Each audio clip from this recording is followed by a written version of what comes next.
So the first story, Ami, just hit me by chance. This morning, I was in the city of Lode. It's the Feast of St. George. He's the patron saint of the town. There's a church that is dedicated to him, has relics of the saint himself in the crypt. Lo and behold, we were inside the church. I was there with the tour group. They were in the middle of the prayers.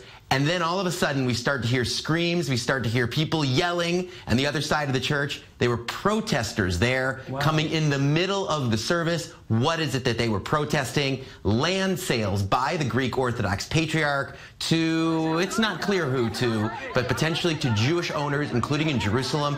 Ami, there is nothing more sensitive in this country, as you know, than who owns the land, and especially when that land is passing from a church whose parishioners are almost entirely Palestinians, and then passing into the hands, potentially, we don't know for sure, of Jewish owners. That's obviously going to be controversial, especially when reportedly the price paid for that land is way below market value. So anyway, going back to these protesters, you might be seeing the scenes on the screen right now. So the police forcibly taking them out of the church, and then, as we see here, once already outside the church, scuffles with the protesters and the police, pushing them away from the church entirely. So a pretty dramatic day in the city of Lode. So the prices are ridiculously low for these estates. But is there any idea, any clue why the Greek Orthodox is in this rush to sell all this land, all these properties? It's really not clear, but what is clear, Ami, is the political imbalance here. What do I mean? As I said before, the people who go to these churches, the parishioners, the rank and file, are by and large Palestinians, almost entirely.